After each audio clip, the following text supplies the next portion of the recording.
Hello, welcome to Line War. I'm John Joe, and this actually was a replay sent through my comments. The first ever replay I've had in the comments, I think. So thank you for that. Sent in by Antidote here, who is blue. He's picked this as a starting location. They have the center of the map, a very good starting position, with some energy within their control, but it's still also energy in the center. If the enemy starts here, that's highly contested. But if he does get some tanks rolling, that would be quite a good start. So against him is a Bob. I'm not sure if that's Notorious Nubs. I don't think it is. I can't read the characters. I'm sorry. But anyway, they haven't decided where they're going to start yet. So I'm going to speed up the time. ×4. They've started down in the south. They're in this location here. They've got this little farm location. And as you can see, they've gone for a bit of an expanse. They've gone with all 6 territories. They've got a barracks in the forest here. And they've got 2 over here. Another one there. They're spread out. So a nuke rush definitely wouldn't work on this guy. Luckily, that's not what's happening here. Let's have a look at Antidote. Antidote is going for an airfield, building what I think is helicopter. Nope, that is an interceptor, I think. And they're getting artillery by the looks of it from the mountains. They've got a barracks over here to help with the expanse. I'm going to speed up time a little, probably not to ×8. That might be a bit too fast. We do have early contact. Antidote sees the enemy, but the enemy only just sees him. So Bob is now pushing forward. He might not realize what he's doing. He may end up retreating from this. Artillery flashes in every now and then. Oh, he's trying to move around the side. He's not just retreating. He's trying to get a bit of vision around, seeing what's going on. So I'm going to turn off Fog of War now and turn on all commands. At this point, Antidote has an interceptor yet, and he's using it for scouting. So I maybe turned off the Fog of War a bit too early. Let's have a look what he sees. So he's doing this to have a look around. I turn it off. He spotted a barracks. Another one, even through the south of the forest. And they're going to spot another one here. I don't know if they're going to get the other one. Yeah, they do. So that was a pretty good scout. They couldn't have done it better. They managed to miss the factory, though. And that does reveal that they've got air units, which Bob is building SAM units straight away. This is a SAM unit under construction, or production. And yeah, both players are doing an alright start. They're responding to each other at least. And it looks like Antidote has a plan with commandos. We've got transport jets on the ground. The group of infantry look like they are moving around to the right-hand side. They're trying to find a gap to grab some territory. It might be worth, if you can, and you can see the enemy still expanding this way, to try and speed run a couple of units past. As I said, it might be worth it. In this situation, probably not. You can see we've got a group of units there already. So, in some cases, that might work out. It might be worth the risk. But either way, for now, it looks like Bob is building in the forest defensive line. I say building, but you get what I mean.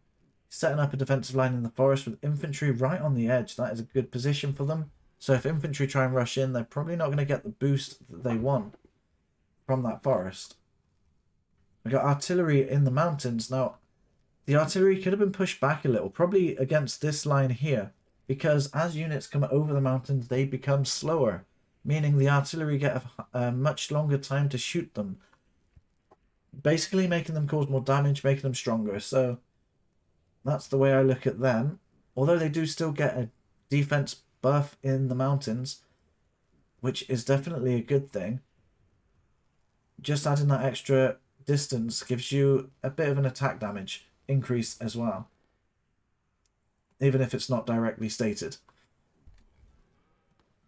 We got some units also defending in the mountains. We've got loads of little defense points. Kind of like the way this is set up. Any location, try and surprise the enemy to get a bit of an advantage in any engagement you can. The one thing that surprises me, though, is both players are just using single lines. We've got a little starfish going on over here from this one barracks, which is producing both normal... No, actually just commandos by the looks of it. And these commandos are going out all over the place.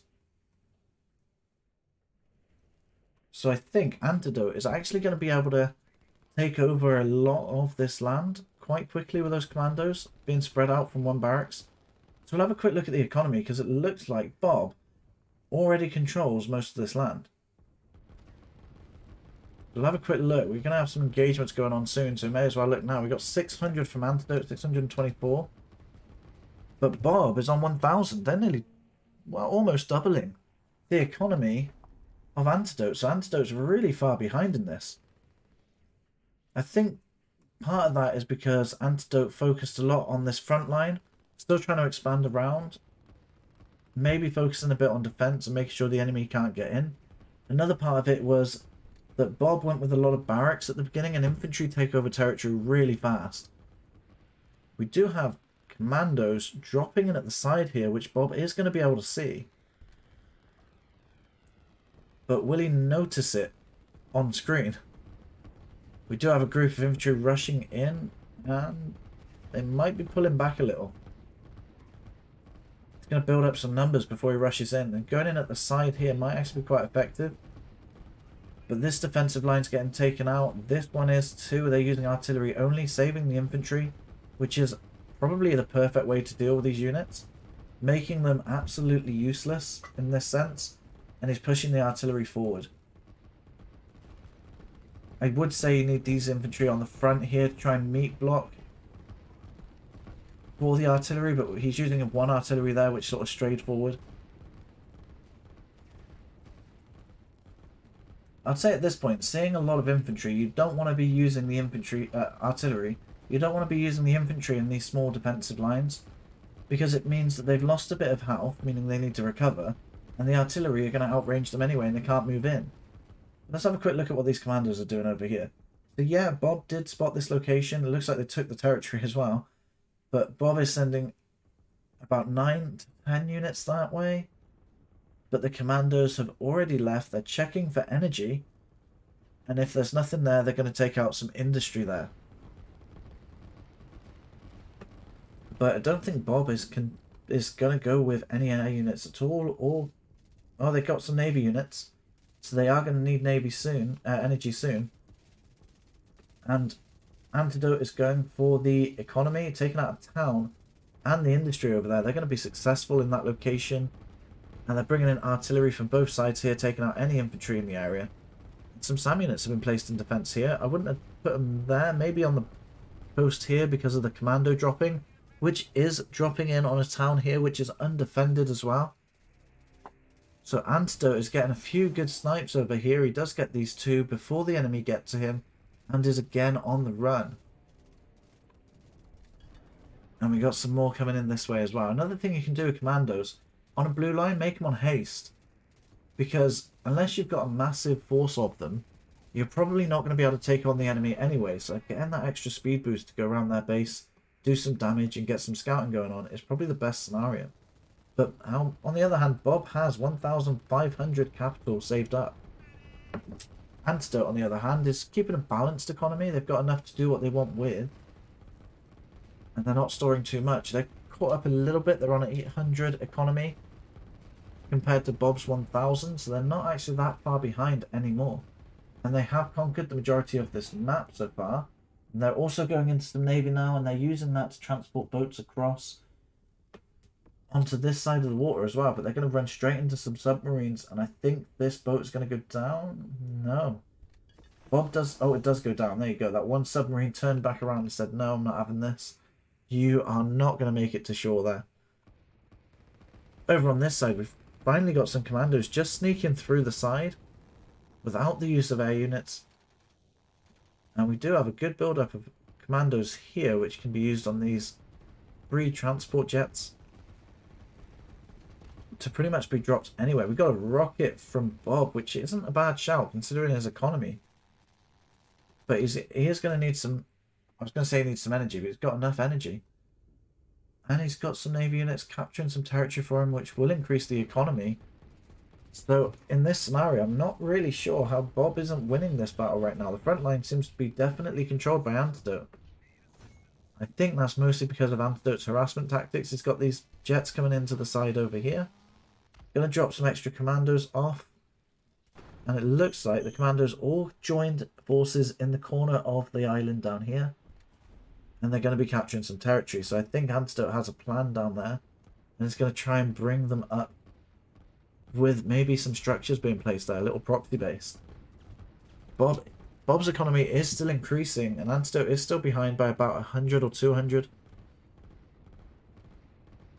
And Bob is out of energy. Have they lost their energy wells completely? Yes, they have. They have absolutely no energy anymore, leaving their navy stranded out there. Which Antidote isn't really worried about their navy. They're just still building transport boats and trying to send them across anywhere they can. Got a little commando there just about to die to the machine guns of the SAM units. And some commandos are sneaking through there, and yet there's a proxy base being set up in the bottom right hand corner, which Bob does know about, and he's sending some units that way as well. They're switching into tanks only. I know they've been using them, but they've been focused mostly on infantry. I can't remember if they've had many artillery out, but sending one tank in is never going to be effective. You need to start grouping these units up, especially when your enemy has a group already. I know it's pretty difficult, and I think he's mostly using it to try and stall Antidote ready for this rocket, because if these units get too close, these rockets actually have a minimum range as well. As you can see, when these units are grouped up, they will start tearing through these artillery units, because tanks do trade better against artillery, which I didn't always agree with, but Valor 4, as I've mentioned a few times now, has proven to me on multiple occasions that tanks are most certainly the best option in almost any situation except for mountain defense. Tanks are absolutely terrible in the mountains, don't send them there. What was going on over here? Because Antidote was sending some commandos in. I don't think they've got much else going on there. We do have one commando trying to sneak in through the bottom of the map. They might spot those navy structures. And as you can see, he's getting a barracks down here, which is also producing more commandos. No need to airdrop them in after that. These tanks are targeting the anti-air units, which usually is a good option, but you... Oh, he is actually building air units. There we go. I was about to say, if he doesn't have air units, there isn't too much point there. And although these tanks did a great job taking out the majority of the forces here, there just wasn't enough to take out the whole artillery force that was there. So he's going to have to rely on some air units for a while. And this rocket, I think, is ready to fire. Don't know why I'd fire that. Probably not against these. I mean, there's only 5 artillery, and yes, they're a pain, but if you send these infantry in after them, you might actually win. And these ones after, you'd probably fire that rocket over here, which is where he saw the enemy start. But did he actually see what's over there? No, he doesn't. So he can't actually see that there are structures in this mountain area. It could be a good guess if he decides to, but he doesn't know what's there yet. So he might just fire it here, which is where a lot of units are coming in from. He's sending these commandos out a bit more now, trying to capture some territory, which is going to hinder the economy of Bob. And Bob's economy is still growing. It's still higher, so we're on 1,200 now, whereas Antidote is about to catch up. And that rocket has been sent into just the right place, but just slightly off. If that was just 1 centimeter to the left, they would have taken out this airfield and all the air units on it. Which is fortunate for Antidote, but unfortunate for Bob. I remember seeing the commandos coming through here, but it looks like they've missed the navy structures down here. And they're just going to capture that territory. The air units are switching out against these commandos down here. And the harassment coming in from Antidote is doing a wonderful job at trying to control Bob, because Antidote still hasn't taken over Bob's economy yet. So Antidote has been behind this entire game, and yet still able to come out on top.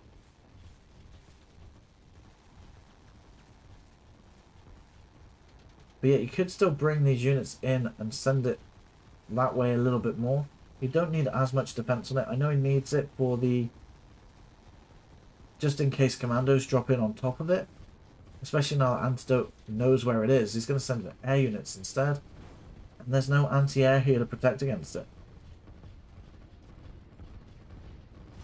So those helicopters eventually will take out this rocket. And the fight is being pushed in. We've got some commandos moving around once again. And the Navy is just watching what Antidote is doing over here. And these transport jets are unfortunately going to come in straight into the SAM line here. But they do drop off their commandos, but the plane does go down. Another one goes down. And that third one's going to go down as well. But the commandos have been dropped, and I think there's enough here to take out these SAM units, but I don't think they're going to survive too long there. And on the other hand, the proxy base down here has been destroyed by the jets, leaving only 2 commandos left.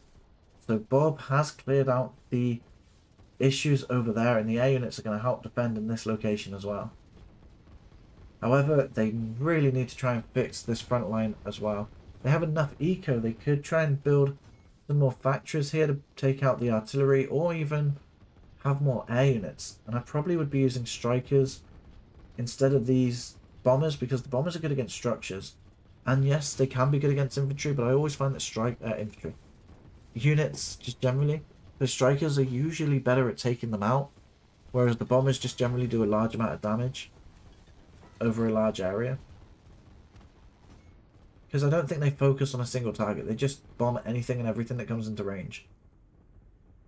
The interceptor's been called over here to spot any submarines. They've been spotted. And I don't think they saw this subpen, because if they did, they would have probably have targeted it.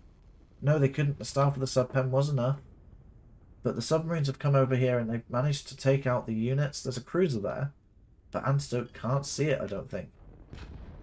The rocket gets called in at this point as well and takes out the majority of the forces on the front line, allowing Bob to potentially push right now. Antidote doesn't really have too much in the way here. And he's got a few units here which are ready to try and transport across, but they're not going to be able to do that now. But either way, they're going to make a good defense in case the enemy does it to him. The helicopters here providing most of the defense against the units now trying to regroup in the center. And this rocket has to be a top priority for Antidote, but can he see it? Yes, he can. He knows exactly what's there. He's sending in his anti-air, which isn't a bad option right now. He doesn't have much else to try and send against it. But the infantry here might kill a few of these SAM units. There isn't enough of them to do some damage, but I reckon some of these are going to die. One's gone down, another one, and you're going to lose a few there for no reason, I think. Those helicopters would have been enough. Just set an orange command over here, not a strike command, just an orange one. And they'd have attacked everything in the area and taken out that nuke in at least 2 runs. And at most 2 runs, sorry. Possibly in one go. I mean, we got them in now. We got the transport boats coming in for an attack up in the top left corner. You know, when you can, these attack boats are going to try and take on 2 cruisers. They actually managed to snipe the Navy yard there. And the helicopters are coming in, and it looks like 2 runs. Yeah, they're going to take out that rocket side. I've got to see if those transport boats take out a cruiser. They do. Transport boats for the win. He even left 3 behind. He didn't use his full force of transport boats and was still able to take out those cruisers. But yeah, I don't know if it's going to be good enough to win this war. He's trying to build some SAM units. It might be worth trying to go for interceptors here and focus on tanks down here and get the interceptors to take out those helicopters. Because the helicopters are destroying any SAM unit that comes into range. And they're pushing through quite nicely.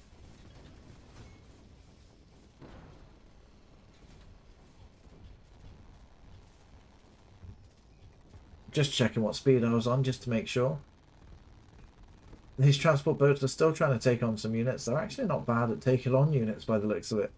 I wouldn't use them in a battle, but they can be used to take out some stragglers. Especially if you've got too many of them and you don't need them anymore. Why not? Spread them out, use them as scouts, find some enemies and group them together to take them out. But yeah, the tanks are a great counter to these artillery, but the helicopters are a perfect counter against the tanks. And Antidote is using the units wisely. He's trying to spread them out and he's poking a hole straight through the middle of Bob's base here. And I want to see the economy. Has he finally taken over yet? He's on 1,300. He's got to have taken over Bob's economy right now. No, he hasn't. Bob is still ahead of him by 20 economy. And that's probably because of the Navy territories that he claimed. Most of that's got to be from there. He still has some eco structures, which if taken out could probably change that fact. Let's see, has he got there yet? He still hasn't gone up. Oh, there you go. He's gone up a bit. Finally, Antidote takes over Bob's economy at 41 minutes in. That is pretty much the entirety of the match. The Antidote has been behind. And it's now finally taken over. He spotted the city down here. The helicopters are coming in for a strike on it. They are focused heavily there. And one does go down. I don't see where the SAM unit is. Oh, it's there. Just coming out their factory now. And they are streaming in this direction. There's not much health left on that city. There you go. It goes down. In one big explosion there. That's going to hit Bob's economy a fair bit. I think I took it down by 150-ish. By the looks of it down there. Obviously, there are other variables at play right now. A lot of territories changing hands. And it looks like a dock's being built over here. So Bob is still worried about their economy. Which, to be fair, they should be. Because they're losing it slowly but surely to Antidote's force coming through. The tanks have managed to take out some artillery in this section over here. Some stragglers still left over there. But I feel like both players need to try and group up their units. You can do it by just deleting the lines and letting them group up at the end, or placing circle commands just to hold them back between the lines. Let them build up for a little bit and then send them in a bigger force. But sending them in one at a time like this, they could get sniped by tanks. If these two were grouped together, they would have taken these out quite quickly and easily and been a bit more effective. But these tanks may even build up in numbers at this point and be able to push through. Obviously this isn't going to change this war that much, but my point is, if you had grouped them together before sending them in, you could generally try and take them out. Over in this section we've got a group of commandos pushing against some units, and because these are stragglers, these commandos are being a lot more effective than they should be. The air units are being forced to come in to try and take on this artillery, and a tank has pushed in there. But these artillery units are going to take on an energy well any second as soon as these units go down. And the helicopters are bringing in on the right hand side. These are just protecting any units, or well, killing out any units to try and get too close pretty much. They're not too worried about the front lines anymore unless they see some high value targets like a city. But they seem to be taking out anything that could be a threat to the units moving in. But there we go, the match has ended. Bob has lost, and Antidote definitely won that and definitely deserved the win there. And as you can see, even the stats here show that Bob was ahead for the majority of this game, but yet just couldn't keep up with Antidote's harassment. Antidote kept on trying to poke holes in the enemy, either through the sides of the commandos or even trying to sneak some units in and protecting his own units with the helicopters. All of that combined meant that the enemy lost more units and spent more money on units. They spent 2,000 extra on the units that were lost, and obviously the structures lost. I think that counts the end game explosions as well, so I'm not going to worry too much about that. But anyway, there are two videos on screen right now. Feel free to let me know what you thought about this match, and I'll see you in one of those videos. Thanks for watching.